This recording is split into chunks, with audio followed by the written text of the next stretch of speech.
শুরুতেই আসতে চাই হেফাজতে ইসলামের কেন্দ্রীয় নায়েবে আমির মাওলানা মহিউদ্দিন রাব্বানী, আপনার কাছে যে আপনি জেনেছেন এরই মধ্যে যে বিএনপি তারা ডিসেম্বরে নির্বাচন চায়, জামায়াতে ইসলামী বলছেন তারা অন্যতম বড় রাজনৈতিক দল, তারা বলছেন যে আগামী রমজানের আগেই নির্বাচন হওয়া উচিত।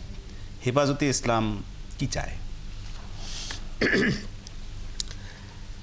আমার দর্শক শ্রোতা এবং আপনাকে ধন্যবাদ জানাই বলি, এবং আমার সাথে দুইজন বিজ্ঞ আলোচক আছেন, তাদের আলোচনা তো শুনবো।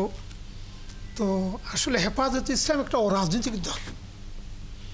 আপনি প্রশ্নটা করেছেন একটা রাজনৈতিক নির্বাচন, এটা রাজনৈতিক দল যারা, যেমন আমার মঞ্জু ভাই বলবেন, এটা মাদানী ভাই বলবেন, কিন্তু যেহেতু আমি এই দেশের একজন নাগরিক, আমারও একটা নাগরিক অধিকার আছে। অনেক ভোট আছে, ভোট আছে, আমাদের হেফাজতে ইসলাম ভোট আছে।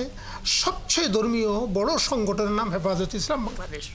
হেফাজতে ইসলামের ইতিহাস, এটা যদি আপনার এই জাতি ভুলে যায় তাইলে এই জাতি মনে হয় এদের নতুন আবার পুনর্জাগরণ করতে হবে জাতিকে। কিন্তু আপনার কাছে প্রশ্ন ছিল যে হেফাজতে ইসলামে অনেক মানুষ, অনেক ভোটার, তারা কি নির্বাচন ডিসেম্বরে চায় নাকি জামায়াত? হেফাজতে ইসলাম বাংলাদেশে এটাই বলছিলাম যে অরাজনৈতিক একটা দল হিসাবে, সংগঠন হিসাবে কবে নির্বাচন হবে, কবে দিবে, এটা যারা রাজনীতি করবেন তারা জবাব দিবেন। তারপরও দেশের নাগরিক হইয়া আমি বলতে চাই, এই সরকার ক্ষমতা আসছে 8 মাসের মতো চলছে।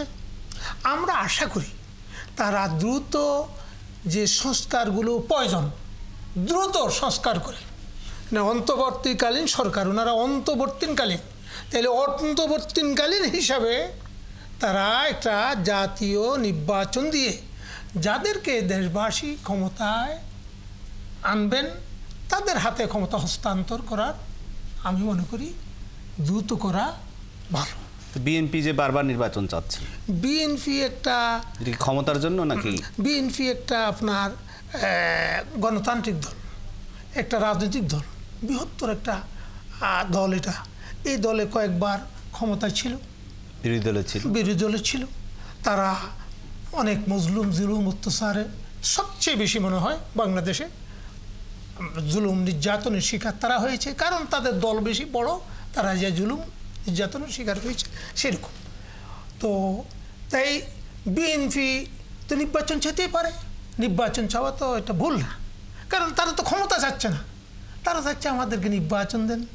হ্যাঁ, তারা সংস্কারের বিরুদ্ধেও না যে সংস্কার করেন না, না, প্রয়োজনীয় সংস্কারগুলো করে নির্বাচন দিয়ে দেন, নির্বাচন চাই। এটা দাবি করা, এটা ধন্যবাদ আপনাকে, আপনাকে ধন্যবাদ আলোচনায় যুক্ত হওয়ার জন্য।